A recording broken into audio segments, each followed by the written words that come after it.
My dear brothers and sisters, from the first reading from the book of the prophet Jeremiah, we heard one of those beautiful prayers in the Old Testament. And the first reading began with these words, "Let my eyes stream with tears day and night without rest." Lumuha sana ako o dumaloy sana ang aking mga luha gabi at araw.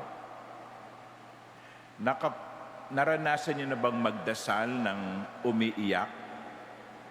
Naranasan niyo na bang magdasal na bukal sa inyong puso, dala ng inyong kalungkutan, na anupat tuloy-tuloy ang inyong pag-iyak habang kayo nagdarasal? Ganon ang naranasan ni Propeta Jeremias. At ano ang dahilan ng kanyang lungkot? Ano ang nagbunsod sa kanya ng magdasal ng ganon? Over the great destruction which overwhelms the virgin daughter of my people, over her incurable wound. If I walk out into the field, look, those slain by the sword. If I entered the city, look, those consumed by hunger. What was the historical reason for this lamentation? The destruction of Jerusalem. The destruction of Jerusalem.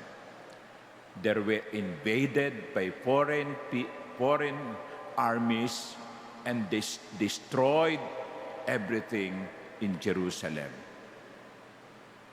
Pati ang mga tao pinatay. Wala na siguro po yung iniwan sa karanasan ng mga Pilipino noong liberasyon. No? I remember my grandmother talking about nung panahon ng liberasyon. No? Yun yung 1945, February to March. There was so much destruction in Manila, including Intramuros. Doon nasira ang katedral.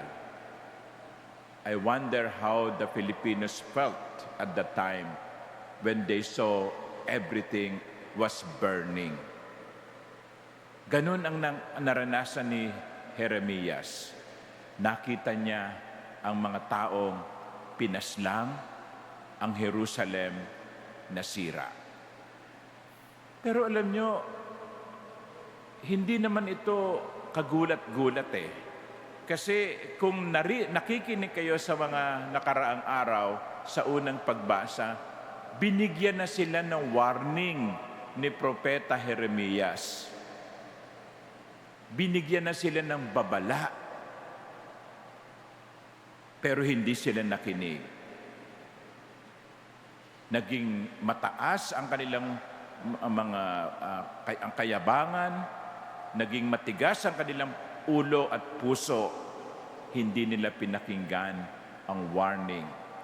Pero alam nyo, sa halip na sabihin ni Propeta Jeremias, "See, I told you, you did not listen to me." Hindi. Siya man ay nakaramdam ng lungkot. Kaya nga, sa bandang gitna ng unang pagbasa, ibinilang niya ang kanyang sarili.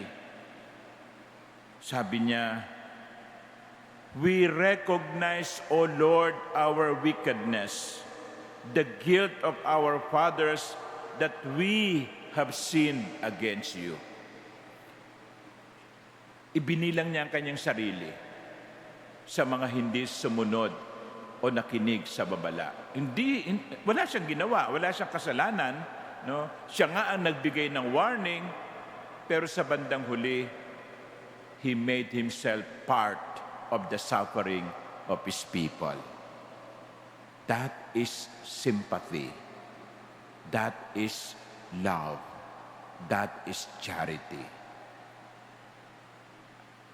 May ilan po akong gustong ibigay na points for reflections. Number one, let us listen to the warnings. Let us listen to the warnings. Alam nyo, kapag bibili kayo ng gamot, hindi ba, minsan may mga sinasabi, um, keep out of reach of children. Di ba? May mga ganong gamot, no? Ibig sabihin, wag mong saan ilalagay-lagay yan. No? Baka mamaya kainin ng bata yan, no? So that is a warning. Keep it out of reach of children. O kaya meron mga gamot for external use only. O, yung mga nilalagay niyo sa mga mukha niyo, no? Okay? So, for external use, hindi iinumin, hindi kakainin. Di ba? Meron pa yung sa mga ibang mga chemicals, yung bungo at saka yung X na bones, poisonous. Those are warnings. If we don't listen to those warnings, ikapapahamak natin ito. O kaya, bawal tumawid dito. Minakita ko niya noon no, sa EDSA, bawal tumawid dito, nakamamatay. Wow, grabe no? Grabing warning yon. Pero hindi, may mga pasaway pa rin, tatawid pa rin, nakatawa pa, no? Para bang power tripping. You see, in life, God sends us warnings. There is warning in the world. Yung init na nararamdaman natin, di ba kayo nagtataka? July na, matatapos na July, August na, parang wala pa yung tag-ulan. Umuulan paminsan-minsan, pero ang Angat Dam, malapit ng maubusan ng tubig. Hindi kaya yan warning sa atin? Huwag nating abusuhin ng kalikasan. O yan, no, nababalita na naman, bundok, miminahin. And then kahapon, sa kanyang SONA, sinabing bubuhayin ang nuclear power plant. May mga tutol doon. Pero, pinag-aaralan ba natin ang mga babala? Pinakikinggan ba natin ang babala? Yung isang nanay sa kanyang bata, sasabihin sa kanya, wag kang pupunta dyan, wag kang pupunta dyan. That's a warning. Anong ginawa man bata? Nagpunta pa rin. Nadapa, umiyak. Anong sasabihin ng nanay? Sabi ko naman sa iyo wag kang pupunta dyan That is a warning. And many times, like Jerusalem, we don't listen to those warnings. So that is the first reflection that I offer to you this morning. Listen to God's signals. Listen to God's warnings. It is only for our salvation. Secondly, yung kinilos ni Jeremias, simpatya. Simpatya. Ibig sabihin, nakikiramay siya sa hirap ng kanyang bayan. Hindi niya inilayo ang kanyang sarili at sinabing, bahala kayo, no? Bahala kayo sa problema nyo. Hindi kayo nakinig sa akin Buti nga sa inyo. Hindi. Si Propeta Jeremias nakiisa sa paghihirap ng kanyang kapwa. Mga ginigilig kong kapatid, do we still feel sympathy? Do we feel a kind of connection with people who are suffering? Alam niyo, nakalulungkot. Ang Pilipino naman talaga marunong makipagsimpatya. Pero nakakalungkot, nung isang linggo may pinatay na vlogger, babae, binaril. At yung comment ng ibang mga tao, smiley. Nakatawa pa. Parang sinasabing, buti nga, nangyari sa iyo yan. No? Siraulo ka kasi. That is not Filipino. That is not a Filipino trait. Ang Pilipino, marunong makipagkapwa-tao. Mga minamahal kong kapatid, huwag nating alisin yun sa atin.